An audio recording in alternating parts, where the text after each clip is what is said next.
Bonjour, on se retrouve dans ce deuxième épisode sur le live streaming. La première partie, je voulais montrer, résumer les trois étapes clés, les trois parties prenantes dans la réalisation de votre événement en direct.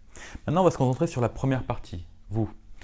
Vous, je l'ai dit dans la première vidéo, vous avez plusieurs sources. Vous avez votre webcam ou votre caméra, donc la source vidéo, vous allez avoir la présentation sur votre ordinateur, vous allez avoir un micro, etc. Vous allez avoir ces différentes sources. Et donc là, on va s'intéresser au logiciel Open Broadcaster. Donc, c'est un logiciel gratuit que vous pouvez installer sur votre ordinateur. Et à partir de maintenant, on va se positionner dans le logiciel Open Broadcaster. Donc là, vous avez la vue qui nous entoure, qui est la vue noire, qui est l'ensemble de l'animation que vous allez retransmettre auprès de votre audience.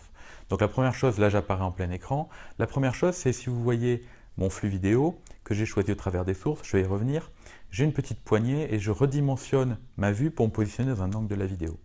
Donc comment je suis apparu dans Open Broadcaster? Si vous regardez l'interface, en bas on a une colonne scène tout à gauche et une colonne source. Là je suis la première colonne source, c'est-à-dire le flux vidéo que je suis en train de retransmettre. Évidemment, vous êtes en train de regarder une vidéo en différé, mais sur la vidéo en direct, c'est le même principe. Alors si on regarde en détail, j'ouvre l'interface et sur ma source que j'ai choisi de capture vidéo, j'ai choisi de prendre mon fichier vidéo. Si votre caméra ou votre webcam est branchée à votre ordinateur, vous sélectionnez le bon et vous allez vous voir automatiquement apparaître dans le logiciel.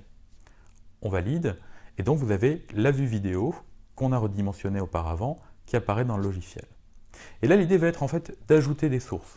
Donc je reviens dans mon interface source, et maintenant je vais ajouter la vue de mon écran d'ordinateur qui contient la présentation que je souhaite diffuser pendant mon direct. Donc là, je choisis une nouvelle source entrante avec ma présentation, donc j'ai le menu déroulant. Vous voyez que je peux aussi afficher mon navigateur internet, je peux afficher une autre vidéo, j'ai une multitude de sources que je peux associer, mais là on va prendre le PowerPoint.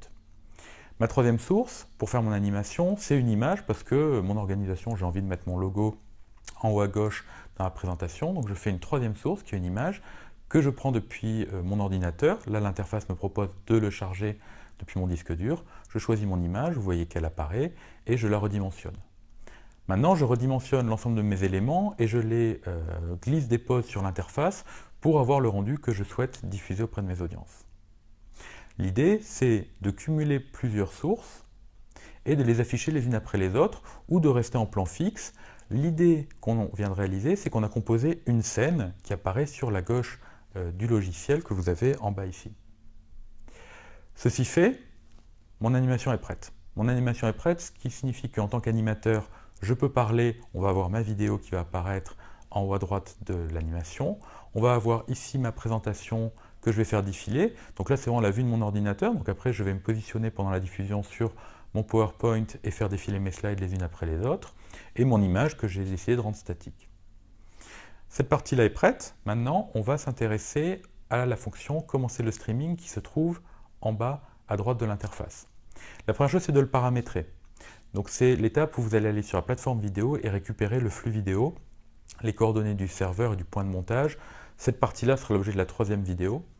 Mais c'est ici que vous allez rentrer vraiment les informations pour pousser le flux vidéo qu'on avait ici, qui est encore chez vous, vers l'extérieur, vers la plateforme vidéo. Et enfin, on a le bouton commencer le streaming, ce qui veut dire qu'une fois que mon application est paramétrée, en pressant commencer le streaming, ma vidéo est poussée vers l'extérieur, et donc mes audiences vont pouvoir commencer à la regarder.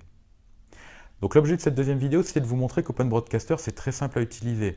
Vous avez le lien pour récupérer le logiciel, l'installer sur votre ordinateur, composer votre élément, c'est-à-dire réunir les différentes sources que vous avez autour de vous pour faire votre composition, votre mélange et envoyer un seul flux unique.